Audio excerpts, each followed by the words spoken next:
जय श्री कृष्ण मित्रों। आज हमारा श्रीमद् भगवद गीता का प्रथम अध्याय का 16वां श्लोक है। और जो प्रथम अध्याय है उसे अर्जुन विषाद योग अध्याय कहते हैं। इस श्लोक में जो हमारे महाराज युधिष्ठिर है वो अपना अनंत विजयम नाम का शंख बजाते हैं और कहा है, अनंत विजयम राजा कुंती पुत्रो युधिष्ठिरः नकुलः सहदेवश्च सुघोष मणिपुष्पकौ। अनंत विजयम की अनंत विजय नामक शंख राजा कुंती पुत्रो युधिष्ठिरः, कुंती के पुत्र राजा युधिष्ठिर ने बजाया अर्थात उसका शंखनाद किया। नकुलः सहदेवश्च, नकुल और सहदेव ने सुघोष मणिपुष्पकौ अर्थात सुघोष और मणिपुष्पक नामक शंखों को बजाया। कुंती पुत्र या राजा युधिष्ठिर ने अनंत विजय नामक शंख बजाया तथा नकुल और सहदेव ने सुघोष और मणिपुष्पक नामक शंख बजाए, उनका उद्घोष किया। युधिष्ठिर को यहाँ राजा और कुंती पुत्र कहकर संबोधित किया गया है।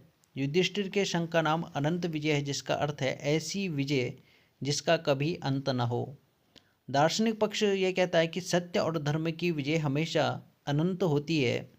युधिष्ठिर धर्म के प्रतीक हैं और उनका शंख बजाना इस बात का उद्घोष है कि अंततः जीत उसी की होगी जो धर्म के साथ खड़ा है। नकुल के शंख का नाम सुघोष सुरीली आवाज वाला और सहदेव के शंख का नाम मणिपुष्पक मणियों व फूलों से जड़ा हुआ। पांडवों के ये पांचों भाई, पिछले श्लोक में कृष्ण अर्जुन और भीम के शंखों का वर्णन हो चुका था, अलग अलग गुणों का प्रतिनिधित्व करते हैं। यहाँ नकुल और सहदेव का शंख वादन यह दर्शाता है कि युद्ध की इस घड़ी में पूरा परिवार संगठित होकर अधर्म के विरुद्ध खड़ा है। कौरवों की ओर से सबसे पहले भीष्म पितामह ने शंख बजाया था, लेकिन उसके उत्तर में जब पांडव सेना के एक एक महारथी ने अपने विशिष्ट शंख बजाए तो उसकी ध्वनि का प्रभाव बहुत गहरा था। पांडवों के शंखों की आवाज़ को अपने श्लोक 19 में नभश्च पृथ्वीं चैव तुमलो विनुनादयन कहा गया है, अर्थात जिसने आकाश और पृथ्वी को गुंजा दिया। यह ध्वनि कौरवों के मानसिक मनोबल को तोड़ने वाली थी। प्राचीन काल में शंखों के नाम होना उनकी विशिष्टता और उस योद्धा की शक्ति का प्रमाण होता था।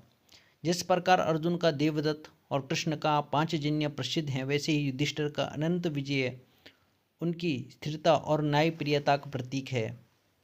यह श्लोक हमें सिखाता है कि जब हम किसी बड़े लक्ष्य जैसे धर्म की स्थापना के लिए खड़े होते हैं तो तैयारी पूर्ण होनी चाहिए। पांडवों का हर शंखनाद एक संकल्प था, अन्याय के विरुद्ध लड़ने का संकल्प। यह श्लोक युद्ध के आरंभिक उत्साह और न्याय की गर्जना का प्रतीक है। इसके तुरंत बाद के श्लोकों में बताया गया कि कैसे इन शंखों की आवाज़ से धृतराष्ट्र के पुत्रों के हृदयों को विदीर्ण कर दिया। ये हम आगे के श्लोकों में पढ़ेंगे। वीडियो कैसी लगी कमेंट करके ज़रूर बताएं। धन्यवाद। जय श्री कृष्ण।